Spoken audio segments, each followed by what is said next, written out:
నమస్తే, welcome to real stars. ఎలాంటి background లేకుండా సినిమా ఇండస్ట్రీలో నెగ్గుకు రావడం చాలా కష్టమని చాలా మంది అభిప్రాయం. ఇలాంటి అభిప్రాయాలు పటాపంచలు చేస్తూ ఈ అభిప్రాయాలు తప్పు అని నిరూపిస్తూ స్వయం కృషితో తెలుగు ఇండస్ట్రీలోకి వచ్చి తనకంటూ ఒక గుర్తింపు తెచ్చుకుని సక్సెస్ఫుల్ డైరెక్టర్గా ముందుకు దూసుకుపోతున్నారు పెద్దిక ఈశ్వర్ గారు.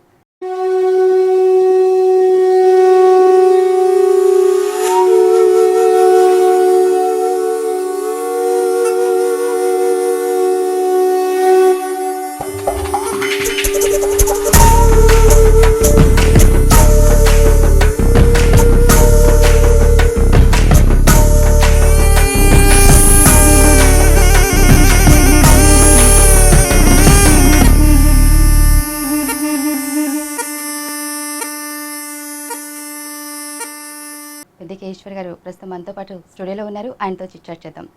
హలో అండి, నమస్తే, welcome to our challenge TV studio. Hi అండి. మీరు ముంబై ఫుట్పాత్ నుంచి టాలీవుడ్ వరకు వచ్చారు. అసలు టాలీవుడ్లో మీ ప్రయాణం ఎలా మొదలైంది? నేను కూడా అందరిలాగానే సినిమాలు చూస్తూ పెరిగాను అండ్ డైరెక్టర్ అవ్వాలని బాగా కోరిక ఉండేది. సో 5000 రూపీస్తో ఇక్కడి నుంచి ట్రైన్ ఎక్కి బాంబే వెళ్ళిపోయి అక్కడ ఎవరి దగ్గరైనా నేర్చుకోవాలి, అదే బాలీవుడ్లో ఎవరి దగ్గర పెద్దవాళ్ళ దగ్గర చేస్తే ఇక్కడికి వచ్చిన తర్వాత మంచి అవకాశం వస్తుందని చెప్పి వెళ్ళాను. పడరాని పాటలన్నీ పడ్డాను, ఫుట్పాత్ల మీద పడుకున్నాను, అన్నం లేక చాలా రోజులు ఉన్నాను. బట్ ఫైనల్గా లగాన్ డైరెక్టర్ అశుతోష్ గోవర్కర్ గారి దగ్గర నేను అసిస్టెంట్ డైరెక్టర్గా వర్క్ చేశానండి. అంటే ఇప్పుడు మీరు లగాన్ డైరెక్టర్ దగ్గర అసిస్టెంట్ డైరెక్టర్గా చేశారు. ఆ ఛాన్స్ కోసం మీరు చాలా చాలా కష్టపడ్డారు. అయితే మీరు బాలీవుడ్లోనే ఉండాలని ఎందుకు అనుకోలేదు, మళ్ళీ టాలీవుడ్కి రిటర్న్ బ్యాక్ ఎందుకు అయ్యారు? సో సింపుల్ అండి. బేసికలీ ఏంటంటే డ్రీమ్ టార్గెట్ వచ్చేసేమో మన తెలుగు అంటే మాతృభాష, మన తల్లి కళామ తల్లి. సో నేర్చుకోవడం అక్కడ ఎందుకు నేర్చుకున్నాను అని అంటే ఇట్స్ జస్ట్ దట్ ఇక్కడ నేను నేర్చుకోలేను కాబట్టి. ఎందుకంటే మా ఫాదర్కి బేసికలీ ఇండస్ట్రీ అంటే ఇష్టం ఉండదు కాబట్టి హోటల్ మేనేజ్మెంట్ అని చెప్పి ఇక్కడ నుంచి పారిపోయి అక్కడ నేర్చుకున్నా. బాలీవుడ్లో మూవీ కన్నా మన తెలుగు వాళ్ళ మధ్యలో ఒక తెలుగు సినిమా మంచి సినిమా చేసి అందరు మన్ననలు పొందాలని చెప్పి నేను ఐ ఫీల్ సో. అయితే ఇప్పుడు మనం ఏ ప్రొఫెషన్లో ఉన్నా కానీ ఫస్ట్ ఛాన్స్ అనేది అసలు ఎప్పటికీ మర్చిపోం, అది ఎంత చిన్న ఛాన్స్ అయినా కానీ. అయితే మీరు లగాన్ మూవీ అది అసలు ఎంత పెద్ద హిట్టో, ఎంత మంచి సినిమానో, ఇంటర్నేషనల్ వైడ్గా మన దేశానికి పేరు తెచ్చిన సినిమా అని చెప్పుకోవచ్చు. అంత మంచి మూవీకి వర్క్ చేశారు. అసలు మీకు ఆఫర్ ఎట్లా వచ్చింది? అది అంత పెద్ద హిట్ అవుతుందని మీరు ముందే గెస్ట్ చేశారా? ఆ తర్వాత మీ ఫీలింగ్స్ ఏంటి? లేదండి, అది పెద్ద హిట్ అవుతుంది అని చెప్పి అయితే ఊహించలేదు. కాకపోతే డైరెక్టర్ మీద మాత్రం ఆయన మా గురువు గారు, సో 100% ఆయన మీద కాన్ఫిడెన్స్ ఉండేది. ఎందుకంటే ఏ సినిమా మనం చేసేటప్పుడు అది పెద్ద హిట్ అవుద్ది, అది అమెరికన్ అవ్వచ్చు, whatever the hero, star casting ఎవరికి తెలియదు. అది అశుతోష్ గోవర్కర్ గారి కో డైరెక్టర్ ఒకళ్ళు ఉండేవాళ్ళు, అభిషేక్ సిన్హా అని. సో తను జావ్ అనేవాడు, అడుక్కునే వాళ్ళలాగానే ఉండేది పరిస్థితి, అది వేరే విషయం. అక్కడి నుంచి ఇక్కడికి వస్తే నేను హోటల్ మేనేజ్మెంట్ అక్కడ జాబ్ చేయట్లేదు అన్న విషయం మా ఫాదర్ తెలిసిపోద్ది. పోనీ అంటే ముందు వెళ్తే నొయ్యి వెనక వెళ్తే గొయ్యి అన్నట్టుంది, ఏదో సాధిద్దామని చెప్పి వెళ్ళాను. అక్కడేమో పరిస్థితులు చూస్తే వెళ్ళిపో అంటున్నారు. ఇక బయటికి వెళ్ళటం అంటే మొత్తం రోడ్స్ అన్నీ చూడటం, అన్నీ తిరగడం, సాయంత్రం వరకు వచ్చి ఆ ఫుట్పాత్ మీదకి వచ్చి పడుకోవడం, రాత్రిపూట పోలీసు వాడు రావటం, ఆ కర్ర తీసుకుని కొట్టడం. ఆడు కొట్టి 10 days తర్వాత వాళ్ళే అరే పాపం ఏదో పని మీద వచ్చాడు అన్నట్టు. ఇవన్నీ చూసిన తర్వాత అక్కడ ఉన్న ఆఫీస్ బాయ్ ఎవరైతే ఉన్నారో చెప్పాడు కో డైరెక్టర్కి, సార్ उन्होंने नहीं जा रहा, इधर ही रह रहा, तुम्हारा प्रॉब्लम क्या है? सर मैं आपके पास काम करना चाहता हूँ. क्या करता? कुछ भी करता हूँ, झाड़ू मारता हूँ, क्या करता? आप जो भी बोले करता हूँ सर, लेकिन मेरे को डायरेक्टर बनना है. ठीक है, एक काम कर, सूटकेस लीचर ఫస్ట్ డే అటో చేయలేదు సూట్ కేసు, ఇటో చేయలేదు సూట్ కేసు. ఈ సూట్ కేసులు బట్టి తీసుకెళ్ళి డైరెక్టర్ దానిలో పెట్టాలి ఫస్ట్ జాబ్. మీరు అక్కడ అసిస్టెంట్ డైరెక్టర్గా చేసి టాలీవుడ్కి వచ్చారు. వచ్చిన తర్వాత అసలు మీరు వేసిన ఫస్ట్ స్టెప్ ఏంటి? ఎవరు మీకు ఇక్కడ సపోర్ట్ ఇచ్చారు, ఎవరు ఎంకరేజ్ చేశారు? దివాకర్ గారు అని చెప్పి ఉన్నారండి, ఆయనకి బ్లడ్ బ్యాంక్ ఉంది ఆర్టీసీ క్రాస్ రోడ్ దగ్గర. ఆయన వచ్చేసి 6th సెన్స్ మూవీ చేద్దాం ఈశ్వర్ అని చెప్పి 6th సెన్స్ మూవీ చేసాం అనమాట. సో ఆ మూవీ చేసినప్పుడు కూడా బాండెడ్ స్క్రిప్ట్ లేకుండా వెళ్తే జనరల్ గా ప్రొడ్యూసర్స్ ఎవరు ఎప్పుడు చేయరు. ఇప్పుడు 1.5 crore మూవీ అండి, 1.5 crore మూవీకి మామూలు మనం దేనికైనా ఒక స్క్రిప్ట్ పట్టుకుని వెళ్తాం, ఏమీ లేకుండా వెళ్ళిపోయి ఒక లైన్ చెప్పంగానే బాగుంది మనం చేద్దాం అంటే ఓకే ఫైన్ డన్. తర్వాత నెక్స్ట్ మేము కౌశక్ గారితో మాట్లాడాము, అలాగే విక్రమ్ గారితో మాట్లాడాము, ఎంఎస్ నారాయణ గారితో మాట్లాడాము, అందరితో కాస్టింగ్ గారితో మాట్లాడేసాం. చాలా మందికి చాలా డౌట్స్ ఉండేవి, ఈ పిల్లోడు ఏం చేస్తున్నాడు అంటే అసలు వాట్ ఈస్ హిజ్ అంటే ఏం చేయబోతున్నాడో తెలియదు, అప్పటికప్పుడు చెప్తాడు మేము ఇన్ని సినిమాలు చేసాం, బట్ అప్పటికప్పుడు చెప్పి అప్పటికప్పుడు స్క్రిప్ట్ అంటాడు. ఇదేంటంటే బాబు అని అన్నారు. ఈవెన్ ప్రొడ్యూసర్ స్టార్టింగ్ లో భయపడలేదు, కానీ మిడిల్ ఆఫ్ ద టైంలో కొంచెం ఆయనకి ఏటేశ్వరి అని అన్నాడు. ఎందుకంటే because investing crores of rupees, but thankful to him. నన్ను నమ్మి ఆ డబ్బు పెట్టినందుకు ఆయనకి మళ్ళీ ఆ డబ్బులు తిరిగి వచ్చేసినాయండి. నాకు ఆ మూవీ రిలీజ్ అవ్వగానే 10th డే నాకు కార్ గిఫ్ట్ ఇచ్చాడు ఆయన. అఫ్ కోర్స్ అంత ముందు వరకు నేను రోడ్ల మీద ఉన్నా, అది వేరే విషయం. సో అది కూడా నేను గర్వంగా చెప్పుకుంటా. లైఫ్ లో మన పడ్డ ప్రతి బాధ చెప్పాలి, ప్రతి సంతోషం చెప్పాలి. So thanks to my first producer Diwakar garu, I'm very thankful to అండి.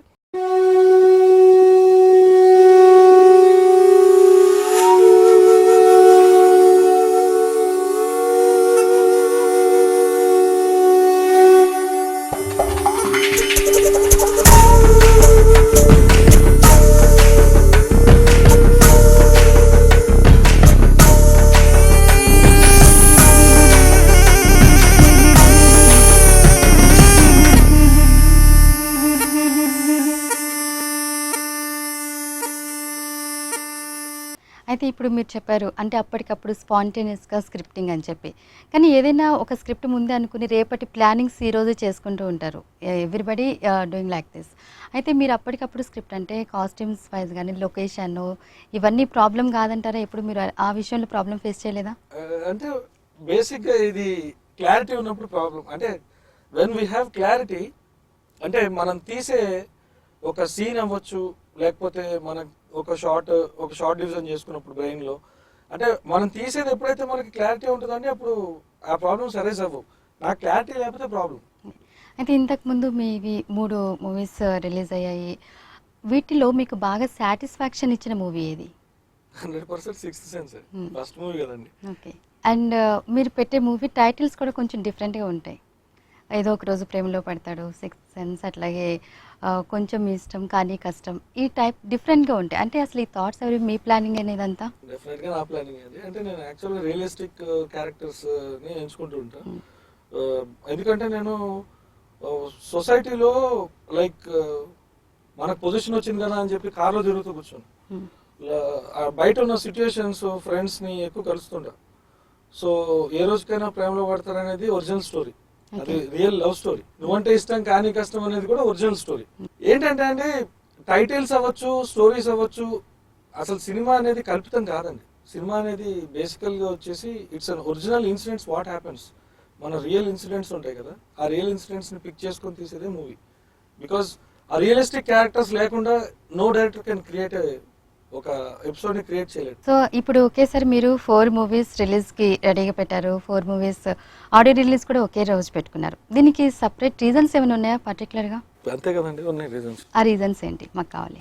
రీజన్స్ ఏంటంటే, ఒక సినిమా ఒక పోస్టర్ వేసామంటే సింపుల్ గా చూసి వెళ్ళిపోతారు. ఆ ఒక సినిమా చూసి పోస్టర్ వెళ్ళిపోగానే నెక్స్ట్ ఇంకో పోస్టర్ వేసేస్తారు. అదే కనుక ఒక రోజు 4 మూవీస్ ఒకటే పోస్టర్ లో ఉండి అట్లీస్ట్ వెళ్ళేటప్పుడు ఆగి చూస్తాడు, 4 సినిమాలు ఒకే రోజు ఎలా చేస్తున్నారు అని ఒక చిన్న థాట్ వస్తుంది అవతల వాళ్ళకి. 100% నాకు 200 కోట్లు, 300 కోట్లు, 150 కోట్లు పెట్టి రాజమౌళి గారు లాగా ఆఫర్ ఇవ్వరు కదండి, ఎంత కష్టపడి పైకి వచ్చినా. నేను యాక్చువల్గా ఏంటంటే ఒక స్పెషలైజేషన్, ఒక ప్రొడ్యూసర్స్ ఏంటంటే ఈ డైరెక్టర్ ఇంత ఫాస్ట్ గా తీయగలుగుతాడు మూవీస్ అంటే, ఒక 10 నెలల్లో ఇతను 4 సినిమాలు తీయగలిగే కెపాసిటీ ఉంది, అది కూడా వితౌట్ స్క్రిప్ట్. అదే కనుక ఇతనితో నేను సినిమా తీస్తే, ఒక్క సినిమానే 1 year కి తీస్తే డెఫినెట్ గా హిట్ ఇచ్చే సత్తా ఇతనికి ఉంది అని చెప్పి ప్రూవ్ చేద్దామని నేను యాక్చువల్గా 4 మూవీస్ చేశాను. నాకు ఈ 24 క్రాఫ్ట్స్ లో, అంటే లైట్ మ్యాన్స్ దగ్గర నుంచి, ఒక అసిస్టెంట్ డైరెక్టర్ నుంచి, ఒక కో డైరెక్టర్ నుంచి, ఒక ఆర్టిస్టుల దగ్గర నుంచి, everybody should be busy. Like నేను కడుపు నిండా తినాలి, అందరికీ కడుపు నిండా పెట్టాలి, నా పాలసీ అది. అంటే అది ప్రాక్టికల్గా ఎంతవరకు సాధ్యమని మీరు అనుకుంటున్నారు? 100% సాధ్యం అండి. ఎందుకంటే 4 మూవీస్ చేశానంటే ఆల్మోస్ట్ నేను ఒక 10 నెలలు నిరంతరామముగా నేను వాళ్ళకి ఫుడ్ పెట్టాను, రెమ్యునరేషన్ ఇచ్చాను, డైలీ ఫుడ్ పెట్టాను, వాళ్ళ ఫ్యామిలీస్ కూడా హ్యాపీగా ఉన్నాయి. ఇదే అంటే నేనేమంటున్నానంటే, మూవీస్ ఎక్కువ చేయటం వల్ల చిన్న సినిమాలు ఏంటంటే అండి ఎక్కువ రావాలి, చిన్న సినిమా బతకాలి.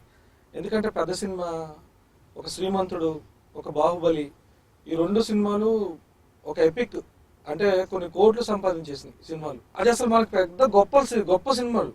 బట్ ఏంటంటే ఒక చిన్న నిర్మాతలు, ఒక చిన్న సినిమాలు, ఒక technicians there lot of people, చాలా మంది ఖాళీగా ఉంటారండి. అంటే చాలా మంది ఖాళీ అంటే ఒక మనిషికి ఆకలి బాధ ఎలా ఉంటుంది అని తెలియాలంటే ఒక కృష్ణానగర్, వెంకటగిరి అనే ఏరియాస్ ఉన్నాయి కదా మనవి, అక్కడికి వచ్చి చూస్తే సరిపోతుంది. దేర్ లాట్ ఆఫ్ పీపుల్, చాలా మంది ఫ్రీగా ఉన్నారు. ఇండస్ట్రీ మాది ఎలాంటిదంటే అండి, ఒక గాజు బొమ్మలా కనపడుతుంటది, అలా కనపడుతుంటది. బట్ దాని వెనక ఉన్న కష్టాలు ఏవైతే ఉన్నాయో అవి ఒక నరకానికి సంబంధించినవి. సో ఒక చిన్న సినిమాలు ఏంటంటే, చిన్న సినిమాలు ఎక్కువ ప్రొడ్యూస్ అయితే అందరికీ ఉపాధి ఉంటుంది. వేరే పెద్ద సినిమాలు ఏంటంటే సంవత్సరానికి ఒకటి, ఆ బిజీనెస్, ఆ బిజీ దానిలో ఏమవుతుందంటే ఆ చిన్న కార్మికులు వీళ్ళందరూ ఉన్నారు కదండి, వీళ్ళకి ఇంకా వేరే ఉపాధి లేదు. దే ఆర్ సిన్సియర్లీ ఏంటంటే చెప్పాలంటే ఒక పూట అన్నం కోసం కూడా పోరాడాల్సిన పరిస్థితి ఉంటుంది. యాక్చువల్గా రికార్డ్ కోసం చేయలేదండి, సీరియస్లీ ఏంటంటే 10 మందికి అన్నం పెట్టడం కోసం చేసే 100% నేను నాలో సక్సెస్ అయ్యా ఈరోజు. అందుకనే మేబీ నా ఫర్దర్గా కూడా నేను ఒక డెసిషన్ తీసుకున్నా. ఈ 4 సినిమాలు రికార్డ్ అన్నారు, అవార్డు అన్నారు, ఈ అవార్డులు వీటన్నిటిని పక్కన పెడితే ఫర్దర్గా నెలకు ఒక అట్లీస్ట్ 1 మూవీ చేద్దాం నాకున్న నాలెడ్జ్తో, so that I can keep food for 50 members at least per day. అప్పుడు నా ప్రొడ్యూసర్స్ హ్యాపీ అండ్ బిజినెస్ అవుతుంది, అండ్ చిన్న వాళ్ళు ఎవరైతే ఉన్నారో కార్మికులు వాళ్ళందరూ బతుకుతారు కదండి.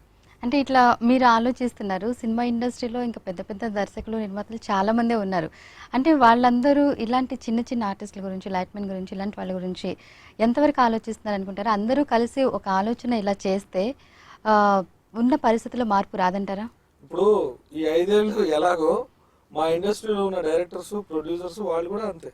ఇప్పుడు నా ఒపీనియన్ ఇలా ఉంది కదా అని చెప్పి నేను వాళ్ళ మీద రుద్ది మనం ఏదో మీరు కూడా మారండి, మీరు కూడా ఇలా చేయండి అంటే ఎవరిని మనం గైడ్ చేసి లేకపోతే ఎవరికి మనం చెప్పేంత టోలం కాదని నా ఫీలింగ్ అండి. మనం వాళ్ళందరితో మాట్లాడేది ఏదైతే ఉందో అండి అది సోది కింద కొట్టి పడేస్తారు. అదర్వైజ్ ఇంకోటి చాలా మంది మా లైఫ్ మాదయ్యా చెప్పడానికి నువ్వెవరు, నా గురించి ఇప్పుడు నేను నా పర్సనల్ ఫీలింగ్స్ కాబట్టి మీరు నన్ను ఇంటర్వ్యూ చేస్తున్నారు కాబట్టి నాకున్న పర్సనల్ ఫీలింగ్స్ అని చెప్తున్నా. అట్లీస్ట్ ఒక 10 మంది డైరెక్టర్స్ చూసినా 2 మారితే చాలు. Get ready to astound you, baby.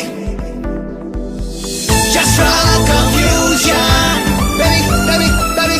Just feeling like flying, flying, flying, yeah. Amazing, it's amazing. Keep moving, oh yeah. Amazing, it's breathing. Keep moving, yeah, yeah, yeah. Bagundi, varase, yivale, terise, yi hai dipillone tere korise. So Eshwar garu తన కోసం కాకపోయినా తన ఇండస్ట్రీలో ఉన్న కొంతమంది కోసం, కొంతమంది బాగు కోసం ఇలా సినిమాలు తీస్తూనే ఉంటారని ఎక్స్పెక్ట్ చేయొచ్చు అంటారు. 100%. సో అయితే ఇప్పుడు మీరు మెసేజ్ ఇస్తున్నారు అంటే సొసైటీ గురించి ఎక్కువ ఆలోచిస్తున్నారు. మీరు తీసే మూవీస్లో కూడా సొసైటీ గురించి ఇలాంటి మెసేజ్ ఉంటుందని ఎక్స్పెక్ట్ చేయొచ్చు అంటారా? అస్సలు ఉండదండి. అలా అయితే లాభాలు రావు, అస్సలు ఉండదు. ఎవరు బతకలేరు. ఎందుకంటే సినిమా అనేదండి ఇది నేను చెప్పడానికి బాగుంటది, ఒక 10 నిమిషాలు ఆచరించడానికి బాగుంటది, కానీ సినిమాలు 2 గంటలు చెప్పడానికి అస్సలు బాగోదండి. పెద్ద పెద్ద సినిమాలు కూడా మెసేజ్ ఓరియంటెడ్ ఆడల. ఎందుకంటే మీరు ఒక చిన్న ఎగ్జాంపుల్ చెప్తానండి. ఇప్పుడు మన ఫేస్బుక్ లో ఒక కరీనా కపూర్ది పిక్ పెట్టారంటే మీరు 1 అవర్ లో చూస్తే ఒక 1 lakh లైక్స్ వస్తాయి. అదే కనుక ఒక క్యాన్సర్ పేషెంట్ కి ఒక 1000 రూపాయలు కావాలి అని చెప్పి కొడితే కరెక్ట్ గంటకి మీకు ఒక 15 కూడా రావు. ఆ కిందే మళ్ళీ కరీనా కపూర్ ఫోటో ఉంటుంది. Like there is nothing difference between పైన దానికి. లైక్ యూనో అసలు ఒకటి మీకు చెప్పాలంటే ఎంత లిమిటేషన్ ఉన్న మనిషి అయినా సరే ఒక హెల్ప్ అనేది చేయొచ్చండి. దాని ఎట్టి పరిస్థితుల్లో మెసేజ్ సినిమాల ద్వారా మటుకు చెప్పకూడదు. సో ఇప్పుడు ఒకేసారి మీవి 4 మూవీస్ రిలీజ్ కాబోతున్నాయి. అంటే 4 మూవీస్ డిఫరెంట్గా ఎక్స్పెక్ట్ చేయొచ్చా? అసలు ఎలా ఉండబోతున్నాయి అనుకోవచ్చు? డిఫరెంట్ అండి. ఒక మూవీ వచ్చేసి డే లవ్ అని, అది టోటల్గా లవ్ కాన్సెప్ట్ అనమాట. ఇంకొకటి నేనేరా ఈశ్వర్ అని, అది total action film. Actually colourful life అని ఒకటి, అంటే ఎంజీఆర్ సావిత్రి గారు సంబంధించిన ఎపిసోడ్ ఉంది కదా, ఒరిజినల్ ఇన్సిడెంట్. మళ్ళీ అంటే ఇది బయట చెప్పకూడదు రిలీజ్ అయ్యే వరకు, బట్ ఏదో మీరు అడిగారు కదా అని చెప్పేస్తాను. అయితే నెక్స్ట్ వచ్చేసి సూలం అండి, ఈశ్వర్ సూలం అని చెప్పి ఒకటి తీస్తున్నాం. అది వచ్చేసి మైథలాజికల్, అంటే అది అమ్మవారికి సంబంధించిన కాన్సెప్ట్. సో 4 డిఫరెంట్ కాన్సెప్ట్స్ అండి. బేసికల్ గా నాకు అమ్మవారి భక్తి కొంచెం ఎక్కువ. సో ఈ సూలం అనే మూవీ ఈ కాన్సెప్ట్ ఇది కనుక మిస్ అయితే దేవుడు లేడు అని నమ్ముతా. ఈ కాన్సెప్ట్ వర్కౌట్ అయితే దేవుడు ఉన్నాడని నమ్ముతాను. ఎందుకంటే పెట్టేవాడికి భగవంతుడు అవకాశం ఎప్పుడు ఇస్తాడు, అందుకే కదా 4 మూవీస్ అయినాయి. Otherwise it's very tough. Okay, అయితే ఇప్పుడు మీరు చెప్పిన మూవీస్లో ఒకటి మమ్మల్ని బాగా అట్రాక్ట్ చేస్తుంది ఏంటంటే కలర్ఫుల్ లైఫ్. ఎంజీఆర్ సావిత్రిని ఎందుకు తీసుకోవాలనుకున్నారు మీరు? దాంట్లో డిఫరెంట్గా ఏమైనా చూపించాలనుకుంటున్నారా? అయితే మనం ఒరిజినల్ గా వాళ్ళ సంఘటనలు ఏవైతే ఉన్నాయో అన్ని పిక్ చేసుకోలేం. ఎంత ఒరిజినల్ ఇన్సిడెంట్స్ తెలిసినా మనకి సినిమా అనేది చెప్పాను కదా, చూసిన ఇన్సిడెంట్స్ లో 70% మన క్రియేటివిటీ, 30% ఒరిజినాలిటీ. వై బికాస్ కొన్ని లైఫ్స్ ఎలా ఉంటాయంటే అండి, వాటిని మనం కంప్లీట్ గా సిల్వర్ స్క్రీన్ చూపిస్తే కోట చుట్టూ తిరగాలి ఫస్ట్ ఆఫ్ ఆల్, తర్వాత సినిమా బయటకు రావాలి. రియల్ లైఫ్ అంటే అంటే అందరికి అన్నం పెట్టాలి అంటారు, నేను ప్రొడ్యూసర్ వచ్చి రోడ్డు మీద పడ్డాడంటే ఆ తర్వాత ఇంకా అందుకని ఏంటంటే లైక్ సినిమా మూవీ చాలా బాగుంటది. సో ఈ 4 మూవీస్ రిలీజ్ ఎప్పుడు ఎక్స్పెక్ట్ చేయొచ్చు అంటారు? ఇక్కడ మూవీ రిలీజ్ అనే దగ్గర మన స్మాల్ ఫిలిమ్స్ అంటే లైక్ యూనో ఒక 1 crore లోపల మూవీస్ కి ఒక చిన్న ప్రాబ్లం ఉంది. అంటే ఇక్కడ థియేటర్స్ రెంట్ కట్టడం, పబ్లిసిటీ అండ్ ఇవి కాక ఇక్కడ శాటిలైట్ బిజినెస్ కూడా టోటల్ గా పడిపోయిందండి. ఓకే, అందుకనే చిన్న మూవీస్ ఎక్కువ రావట్లేదు బేసికలీ ఇప్పుడు present. To do something to small producers online లో నిన్న గురురాజ్ గారు లైక్ ఎండి ఆయన ఏదో ఇంటర్నెట్ 24 మూవీస్ ఏదో చెప్పారు. లైక్ ఆ కాన్సెప్ట్ బాగా నచ్చింది. ఎవరో మూవీ టికెట్ ఆన్లైన్ లో కొంటారు, some this kind of thing. అంటే అట్లీస్ట్ ఇప్పుడు 100 మంది ప్రొడ్యూసర్స్ లో నా మాట 50 మెంబర్స్ అన్న వింటే వాళ్ళు ఆన్లైన్ లో కనుక టికెట్స్ పర్చేస్ చేసి వాళ్ళ మూవీస్ కనుక ఇలా రిలీజ్ చేస్తే రేపటి రోజు 100% వాళ్ళకి డబ్బులు వస్తాయి.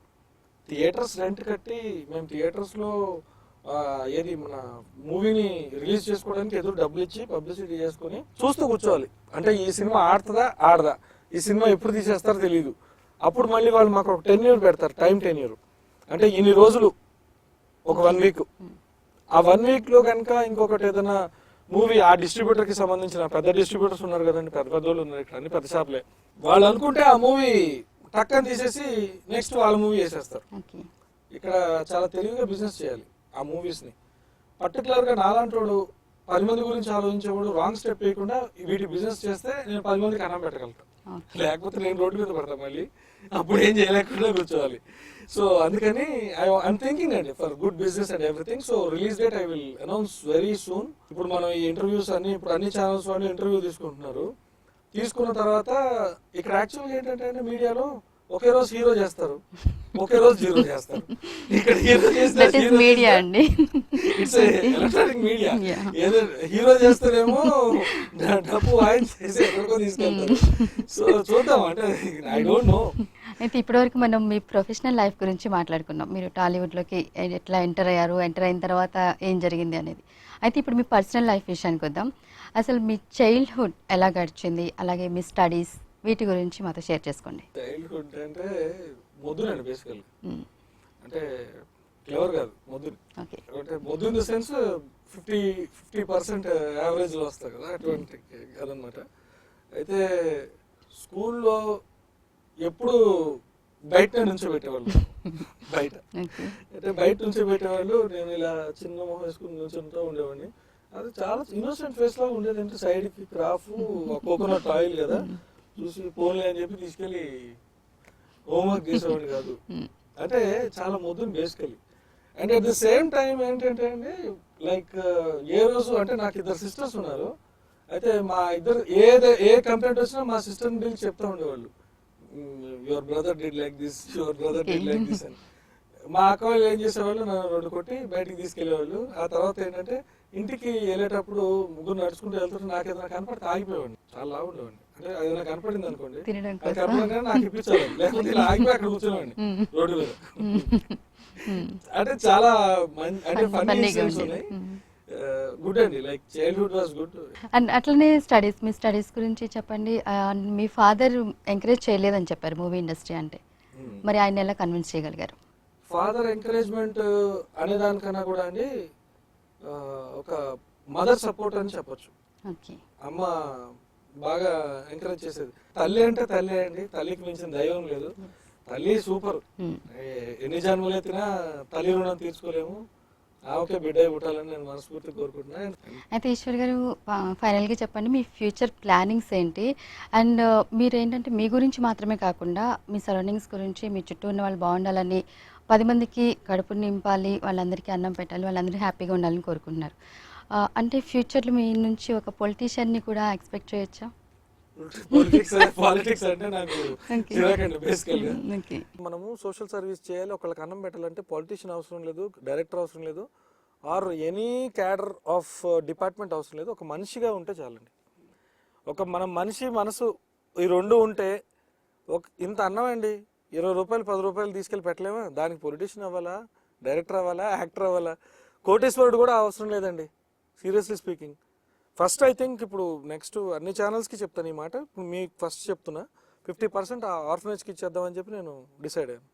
Because as I have rights producer and director even, so 50% ఇచ్చేద్దాం వాళ్ళకి అని చెప్పి డిసైడ్ అయ్యాను. And at the same time మీరు మాట అన్నారు పొలిటీషియన్ అని, ఒక్క మాట చెప్తానండి. ఇప్పుడు నేను ఒక డైరెక్టర్ స్టేజ్లో ఉన్నాను కాబట్టి, ప్రొడ్యూసర్ స్టేజ్లో ఉన్నాను కాబట్టి నేను ఈ పని చేయగలుగుతున్నా. ఫర్దర్గా నాకు మొత్తం పోయినా నా జేబులో 100 రూపాయలు ఉంటే కూడా నేను 10 రూపాయలు ఎవరికైనా ఇస్తాను. ఓ నా చలియా నిన్నొదిలి వెళ్ళలేనే, ఓ నా సఖియా నువ్వు లేక నేను లేనే, ఓ నా చలియా నా శ్వాసే నువ్వైపోయావే, ఓ నా సఖియా నా మనసును దోచుకుపోయావే. యు ఆర్ ద వన్ ప్రతి నిమిషం ఇన్ మై హార్ట్, అదే నిజం కలవే నువ్వు కాదని చెప్పావే. చెబుతున్నా వినవే ఎందుకు పసిగుమ్మా, నా తోడై ఉండే ప్రతి జన్మ. ఓ నా చెలియా నిన్నొదిలి వెళ్ళలేనే, ఓ నా సఖియా నువ్వు లేక నేను లేనే.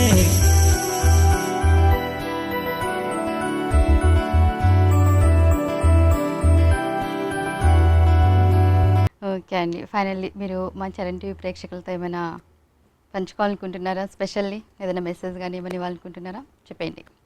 మెసేజ్లు ఇస్తే చూసే రోజులు కాదండి ఇవి. బేసికల్గా మెసేజ్ ఎవరికి నచ్చదు కాబట్టి నేను కంక్లూజన్ ఇస్తాను. మీకున్న దానిలో ఎవరికైనా ఇంత అన్నం పెట్టండి, ఆకలి తీర్చండి. మీకు ఇచ్చే పుణ్యం గుళ్ళు గోపురాలకు తిరిగేదానికన్నా చాలా మంచి పుణ్యం వచ్చి like you will be going on a good stage. Okay, thank you so much Eshwar garu. మీరు మీ వాల్యుబుల్ టైం స్పెండ్ చేసి మీ ప్రొఫెషనల్ లైఫ్ గురించి అట్లాగే మీ పర్సనల్ లైఫ్ గురించి ఎన్నో విషయాలు మా చరణ్ టీవీ ప్రేక్షకులతో పంచుకున్నందుకు అండ్ మీ ఫ్యూచర్ ప్రాజెక్ట్ కోసం all the best. Thank you so much.